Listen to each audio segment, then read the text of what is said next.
What's up, guys? Welcome back. Today we're going to talk about the rebuild of my Ford 302 for my 91 Mustang, or Project Disgusting as I called it. I'm going to kind of go over a little bit about what we're doing right now and some of the details.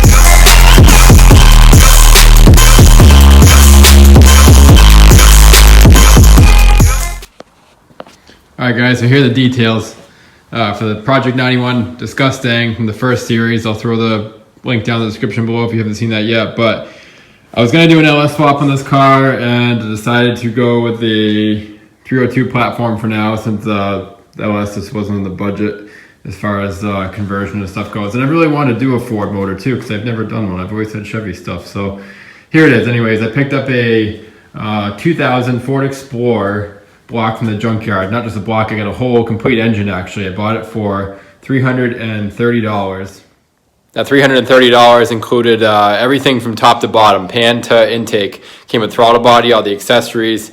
The motor did have 187,000 miles on it or something, but the front of the vehicle was smashed and stuff, so I know that it was a running and driving motor, and even so I was going to rebuild it anyway. So called the local pick and part. They said to pull it they would charge me like $335 plus some tax. So that's what I did. I took it out, and last week I stripped it down. I probably should have filmed some of that, but anyways, I stripped the motor down and down to a bare block. I ordered all the replacement parts for it, and I'm going to go over exactly what it takes to rebuild one of these engines and what you can use off the Ford Explorer platform for the Fox body and so on. So here we go. So off the Ford Explorer, there's not a whole lot you can really use. Obviously you can use the block. I'm going to use the pistons, the rods, the crank. That crank is over here. You can use the crank. I am going to use the Explorer GT40P intake, which I already started grinding down and cleaning up and stuff, some of the casting marks on it. I'm going to repaint all that, and I got a factory Ford top plate to also put on there to make it look snazzy. I managed to get a set of some Ford Mustang original Fox body valve covers from a swap meet. Here are the Ford Explorer pistons and rods. Those are all going to get cleaned up. I'm going to put new bearings. I've already inspected all the bearings. Everything looks great. What you'd expect from a 180,000 mile car. There was some wear on some of the bearings and stuff, but it wasn't like anything terrible. So regardless, it's all coming out. So I got Clevite bearings, Hastings rings, all that stuff. I got new lifters and stuff too. But anyways, here are what you really want off these engines. It's not so much the block. The block is the same thing all the way back to late 80s, 86 and up or something. But these are the heads you want. They're not the greatest heads in the world, but they're a world difference over factory Fox body cylinder heads. So these are the GT40P heads, and they supposedly flow a lot better than what came on these factory. Now, forgive me, I'm still a newbie and I'm learning a lot about these, but I may do a mild port on these. Seems like the exhaust openings and stuff could be opened up quite a bit, so I'm going to look into doing some porting myself on these. This one did have a snapped bolt on the head, which I can probably get out with a welder, putting a nut on there and stuff. But I think you could probably use the factory valve covers. I don't see why you could, but I also don't see why you would either. So that's why I picked up the aluminum ones over there. I'm going to strip and repaint. Heads will get all cleaned down. Now, the one thing to note about GT40P cylinder heads is that you have to run a different exhaust manifold or header, because they have a slanted spark plug. If you look at it straight down, see how the spark plug goes on an angle like this? You try to put a regular set of headers on these things and they will not fit. I bought a set of Max Shorties actually over here off a guy, not knowing that, and tried to line them up, and like the holes don't even line up. Like one hole will line up on this end, the other hole will like be way off on this end. So what I ended up finding out was that the Bbk equal length shorty headers fit really good on these. You still have to run a 90-degree spark plug boot, but they do line up well and everything seems to work. So that's what I purchased. But anyways, cylinder heads, GT40P is what you really want. The lower GT40P intake is also supposed to flow really well, which I'll do a little bit of port matching on the upper plenum right here to match that, I guess, because they're off a little bit or something. I gotta look into that. And I also purchased a Bbk Throttle Body. Now you can use the Ford Explorer throttle body right here, but because of the arm here, it doesn't line up with the Fox body throttle cable or something like that. So what we have to do is actually grind this out right here, this little pressed end, and you can swap out a factory Fox body. See how this one looks like this. You have to swap it out from a factory Fox body blade piece and put it on here, and it'll work, and you can use this throttle body. And that's actually what I did. Is I went to the swap meet and I found an intake, a factory intake with everything on it for $5. I think I paid for that thing, and I was going to swap it over. Then I ended up finding a good deal for this BBK spacer plate and throttle body on eBay, and I picked that up instead. And I'll probably just convert this one and sell it on eBay or something, or if anybody wants it, let me know. But so that's that.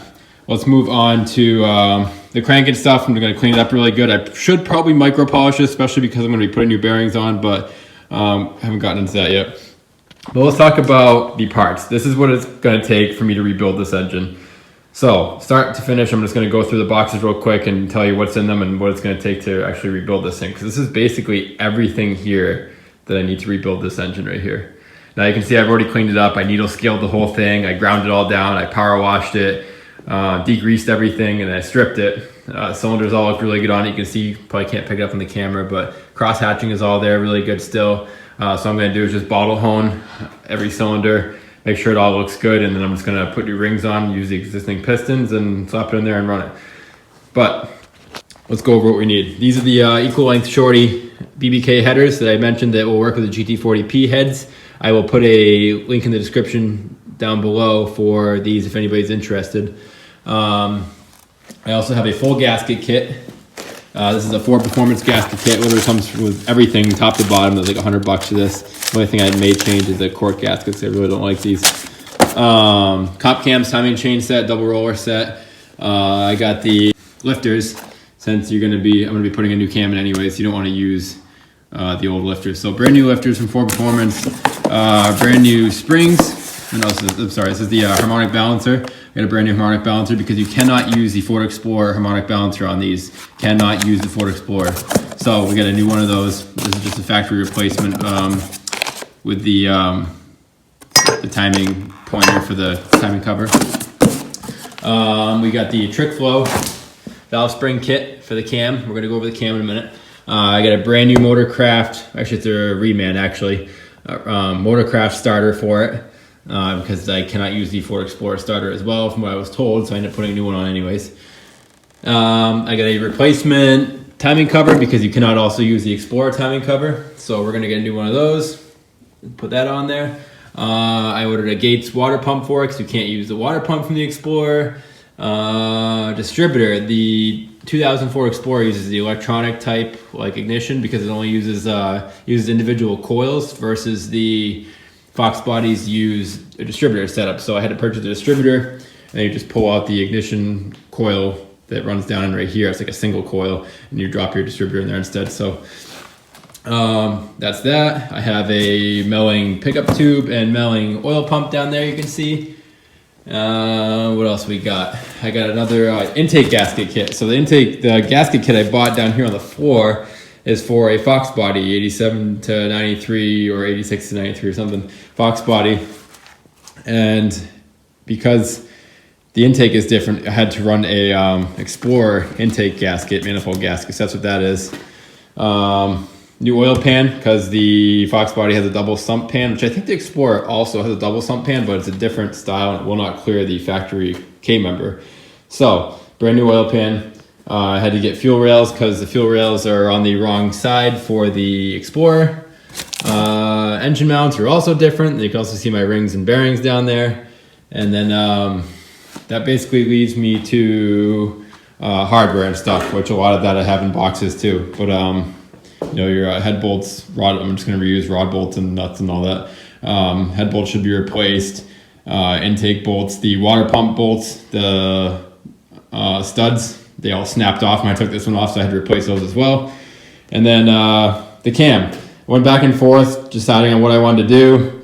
I was looking at Alphabet cams, I was looking at all these custom grind cams, and the guy that I actually purchased the transmission for this engine from, I had spoke to him, and this guy had built a whole bunch of Fox bodies over the years, and then I asked him when I was there, I was like, what should I buy for a cam? I'm like, I'm a newbie, I don't know what I'm First time I'm building a Ford motor like this. I've done LS motors before, but what do I put in it for a cam? And he's like, well, right away, before like any hesitation at all, he's just like, B cam, put a B cam in it. So guess what we got? It's a B303 cam. I know, it's a freaking alphabet cam, but these are tried and true cams, so I really can't go wrong with it. I know they make good power. It's not a huge cam, but it's gonna be just fine for what I want to do with it. So let's try it. It was either the B cam or the E cam, and I heard good things about the B cam, so I went with it. We'll see what happens. You know, there's nothing radical about the engine. It's all stock down below. It's just gonna have a little bit of porting work basically with a GT40 upper end on it over a Fox body, and that's it. You know, maybe in the future we'll put a supercharger or something on it, get some more power out of it. Then maybe I'll finally make enough power to stock to what an LS1 does, but we'll see. But I did pick up a transmission for this as well, because the car had no motor or tranny in it, as you see in the first video. I got an 86 world-class T5. The guy says it's good. Hopefully it is. If it's not, I'll have to rebuild it. But also picked up a, I think it's a Pro 50 shifter for it. Yep. Picked that up with it as well. Bellhousing. I had to get some bolts and stuff from LMR for it. There was no Bellhousing bolts, but adapter plate. You also cannot use the Explorer adapter plate because for one, it's an automatic, but it doesn't line up at all. So I had to get a Fox body flex plate. It's an adapter plate. I'm sorry.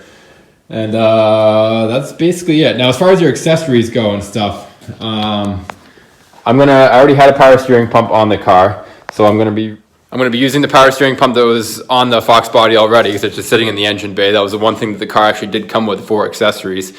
So we're gonna be reusing that, and then alternator, I'm gonna upgrade anyways to 120 amp alternator because the factory Fox body alternators were junk as far as I've heard so far, so we're not going to keep that on there or try to, if I'm going to replace it anyways because I don't have one, I'm not going to put it was like an 80 amp or something from the factory, so we'll put a 120 amp upgraded alternator, which I'm going to try to see if there's a way I can make the Explorer alternator work.